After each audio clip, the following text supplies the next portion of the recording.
Talking to oneself is a habit everyone indulges in. We could no more stop talking to ourselves than we could stop eating and drinking. All that we can do is control the nature and the direction of our inner conversations.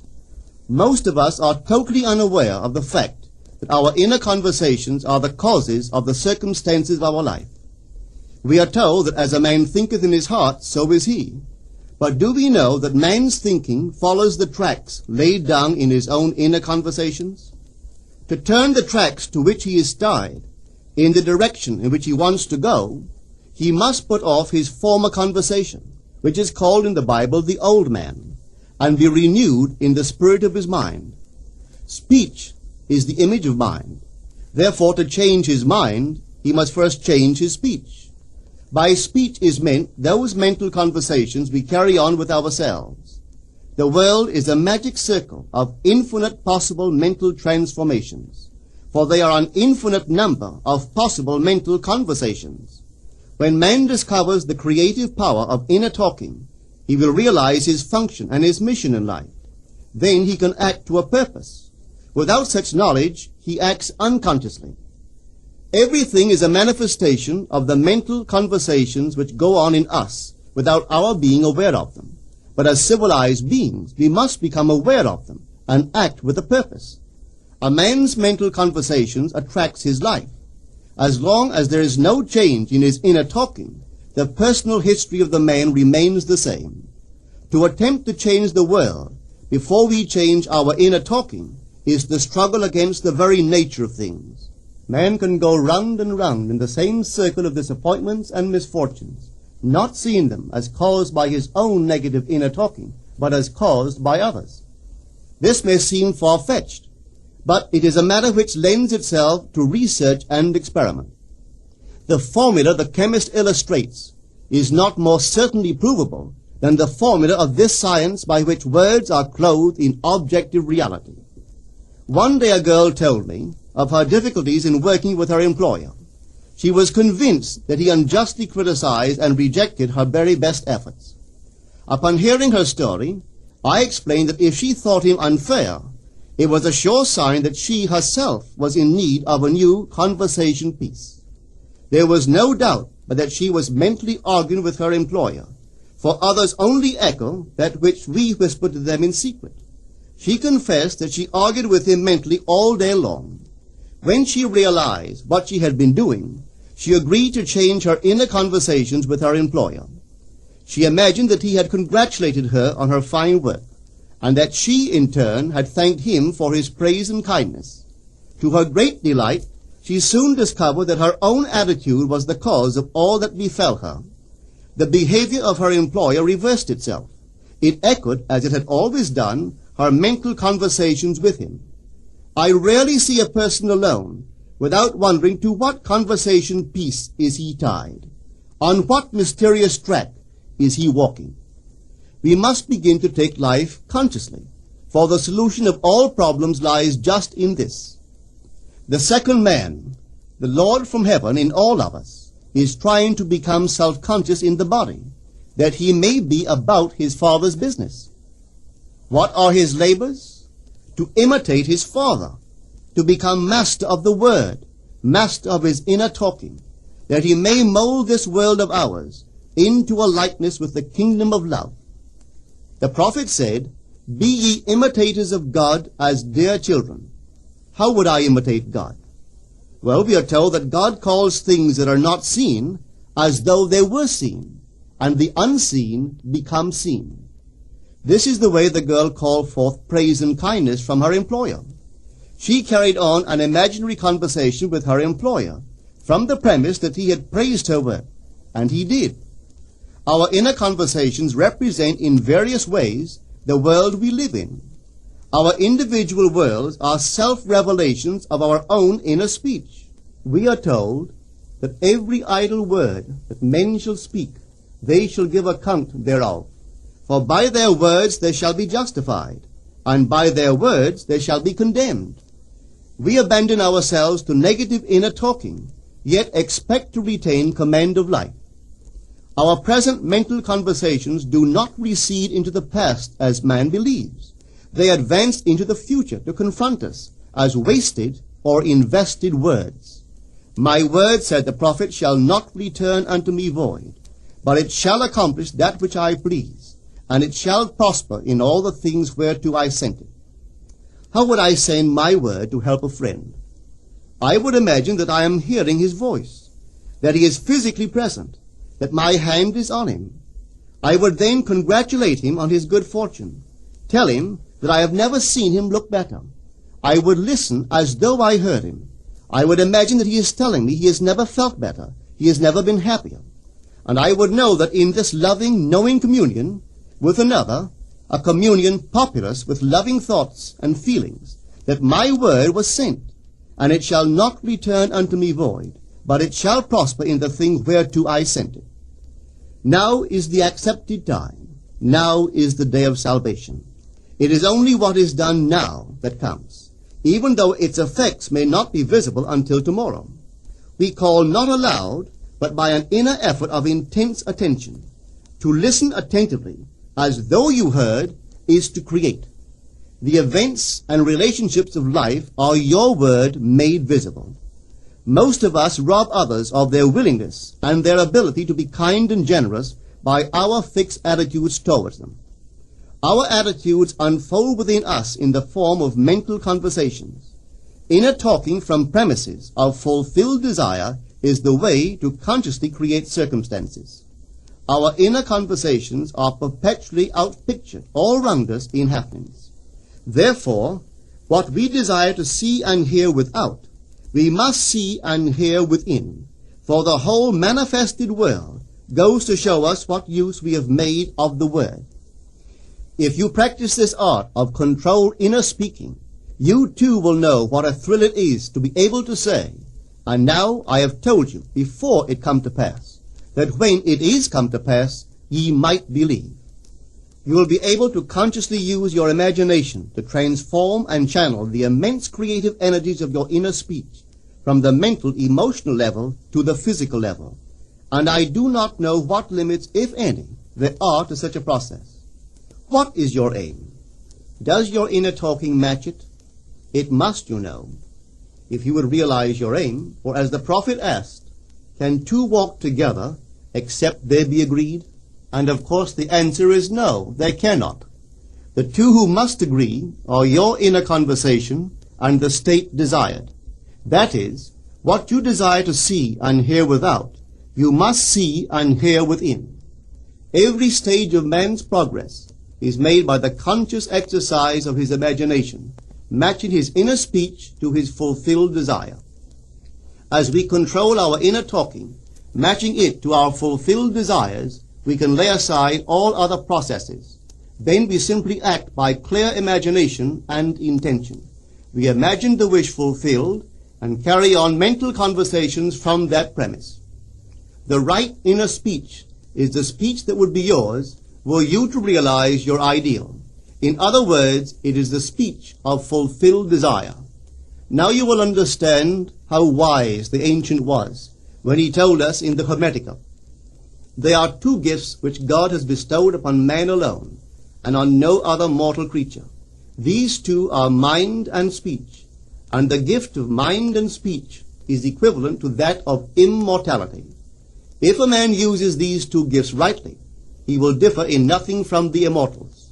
And when he quits his body, mind and speech will be his guides, and by them he will be brought into the troop of the gods and the souls that have attained to bliss.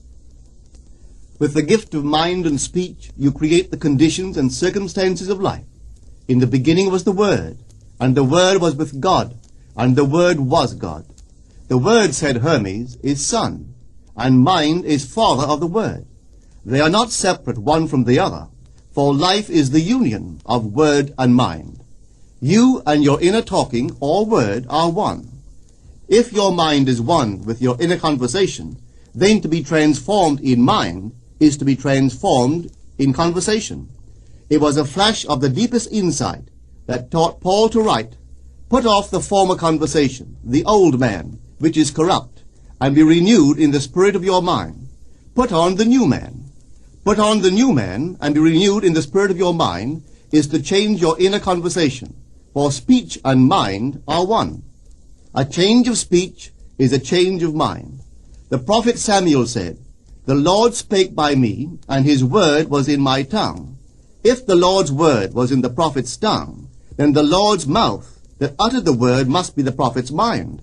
For inner conversations originate in the mind and produce little tiny speech movements in the tongue. The prophet is telling us that the mouth of God is the mind of man, that our inner conversations are the word of God, creating life about us as we create it within ourselves. In the Bible you are told that the word is very near to you, in your mouth and in your heart, that you may do it. See, I have set before you this day life and good, death and evil, blessings and cursings. Choose life. The conditions and circumstances of life are not created by some power external to yourself. They are the conditions which result from the exercise of your freedom of choice, your freedom to choose the ideas to which you will respond. Now is the accepted time. This is the day of salvation. Whatsoever things are of good report, think on these things. For your future will be formed by the word of God, which is your present inner talking. You create your future by your inner conversations. The worlds were framed by the word of God, that is, your inner talking. See yonder fields? The sesamum was sesamum, the corn was corn, the silence and the darkness knew. So is a man's fate born. For ends run true to origins. If you would reap success, you must plant success. The idea in your mind, which starts the whole process going, is the idea which you accept as true. This is a very important point to grasp, for truth depends upon the intensity of imagination, not upon facts. When the girl imagined that her employer was unfair, his behavior confirmed her imagination. When she changed her assumption of him, his behavior reflected the change, proving that an assumption, though false, if persisted in, will harden into fact. The mind always behaves according to the assumption with which it starts. Therefore, to experience success, we must assume that we are successful. We must live wholly on the level of the imagination itself, and it must be consciously and deliberately undertaken. It does not matter if, at the present moment, external facts deny the truth of your assumption. If you persist in your assumption, it will become a fact.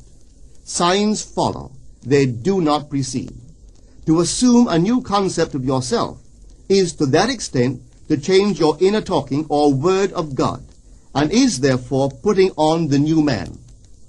Our inner talking, though unheard by others, is more productive of future conditions than all the audible promises and threats of men. Your ideal is waiting to be incarnated, but unless you yourself offer it human parentage, it is incapable of birth. You must define the person you wish to be, and then assume the feeling of your wish fulfilled, in faith that that assumption will find expression through you. The true test of religion is in its use, but men have made it a thing to defend. It is to you that the words are spoken.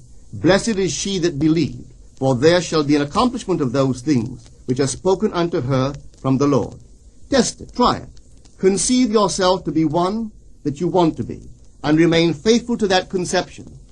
For life here is only a training ground for image making. Try it and see if life will not shape itself on the model of your imagination. Everything in the world bears witness of the use or misuse of man's inner talking. Negative inner talking, particularly evil and envious inner talking, are the breeding ground of the future battlefields and penitentiaries of the world. Through habit, man has developed a secret affection for these negative inner conversations.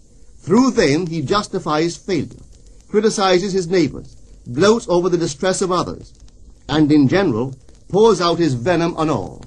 Such misuse of the word perpetuates the violence of the world.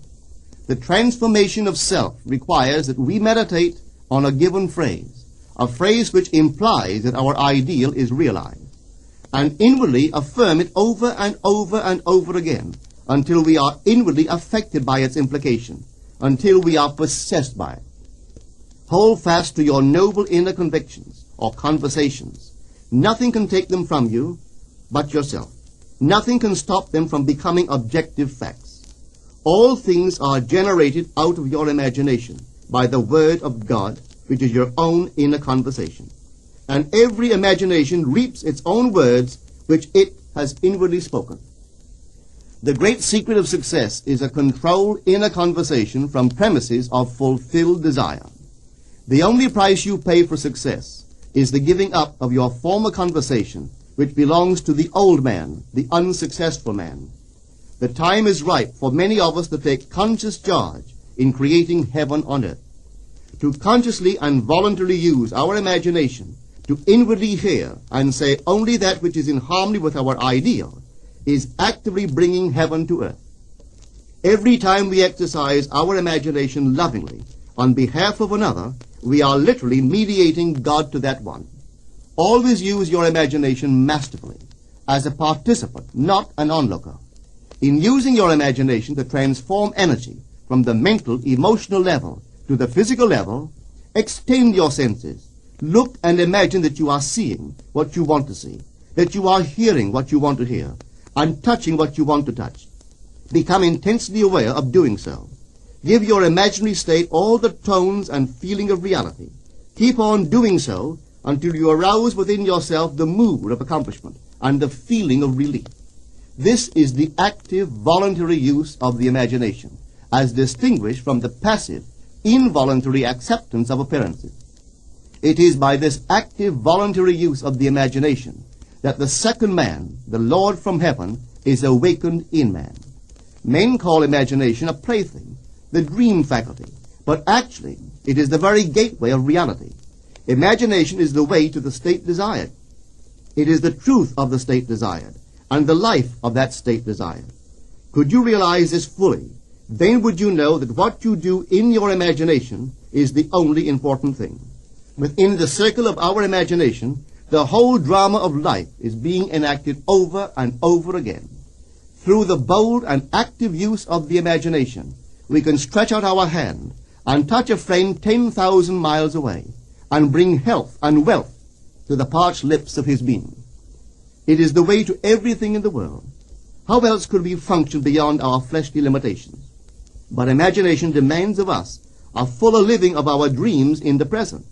Through the portals of the present, the whole of time must pass. Imagine elsewhere as here, and then as now. Try it and see. You can always tell if you've succeeded in making the future dream a present fact by observing your inner talking.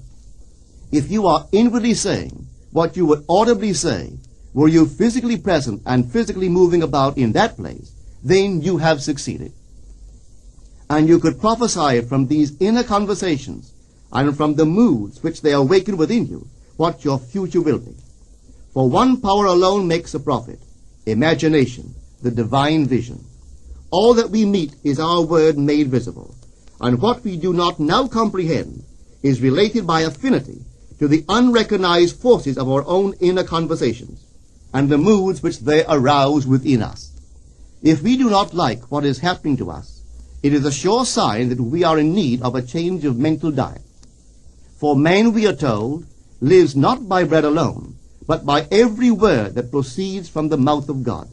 And having discovered the mouth of God to be the mind of man, a mind which lives on words or inner talking, we should feed into our minds only loving, noble thoughts. For with words or inner talking we build our world. Let love's lordly hand raise your hunger and thirst to all that is noble and of good report, and let your mind starve ere you raise your hand to a cup love did not fill, or a bowl love did not bless, that you may never again have to say, "What have I said? What have I done?" O all-powerful human word.